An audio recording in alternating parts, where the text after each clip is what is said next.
Hey everyone, welcome to today's Cornerstone Connection Daily Devotional. And today we come to the end of the book of Joshua.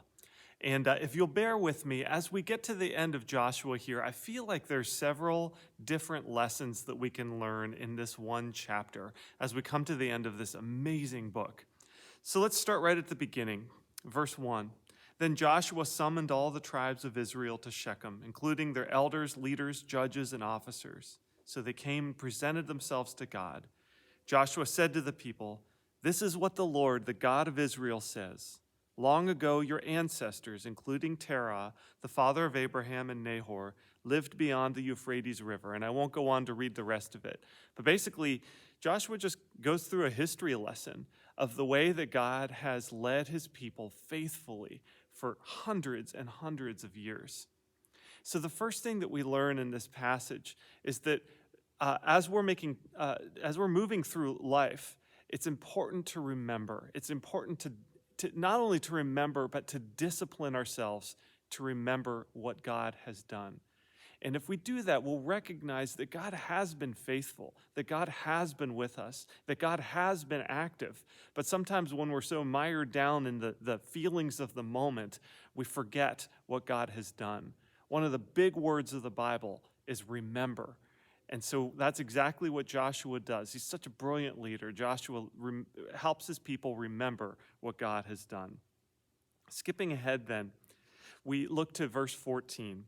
And we'll get in the middle of this little passage here, one of the first Bible verses that I memorized. It's absolutely one that's worth memorizing. But starting in 14, Joshua says, "So fear the Lord and serve him wholeheartedly.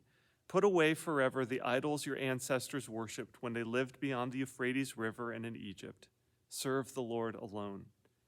But if you refuse to serve the Lord," and here it is, "then choose today whom you will serve. Would you prefer the gods your ancestors served beyond the Euphrates? Or will it be the gods of the Amorites in whose land you now live? But as for me and my family, we will serve the Lord." And listen to the people's response. The people replied, "We would never abandon the Lord and serve other gods." So first of all, we see Joshua calling the people to commitment. So when we've seen the way that God has led us through in the past, we've remembered what God has done, the next thing that we're often called to do is to commit to action, to make a decision, to draw a line in the sand and say, "I'm going to follow the Lord and I'm going to commit to that." Now, you'll notice that the people say, "We would never abandon the Lord and serve other gods."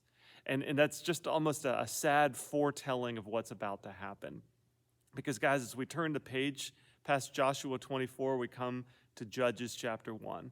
And the book of Judges is going to be a recounting of the next stage in Israel's journey. And there's going to be a bunch of judges that lead the people. There's going to be some good ones, but there's going to be a whole lot of bad ones. And so we see the people's commitment and we see their promise, but we know that they're going to fail. And so this leads kind of in an indirect way for another lesson that I'm learning, which is the importance of following good leaders. See, at the end of Joshua 24, Joshua's going to die, and we'll have now ended this period where the Israelites have been led by two fantastic leaders, Moses and then Joshua. And at the death of Joshua, we're going to come to a period where there will be some good leaders, but many bad ones. And it reminds me that we need to put ourselves under good leadership. Now, in spite of that, the last lesson that we're going to learn, and this will be the lesson in Judges and beyond as we go into the prophets and so forth, we're going to learn that God is able to redeem even the messiest of situations. And we're learning that in our series in Abraham on Sunday mornings here at Cornerstone too. That God is taking the messy life of Abraham, his mistakes, his sins, his failings, and his faithfulness and his careful following of God's ways, and using that and blending it all together into a story of redemption, because God is in the business of redemption. So he's going to take your story as well, the good points and the low points, and he's going to weave, if we'll let him, he's going to weave our story into his great story of redemption, of what he's doing in our world. So there's a lot that we can learn from Joshua chapter 24. Read it carefully, soak it in, and then be prepared for the journey that's going ahead. Let's see what lessons we can learn today, and we'll continue to learn them as we move forward in our Bible plan together. Have a great rest of your day. We'll see you on the next Cornerstone Connection.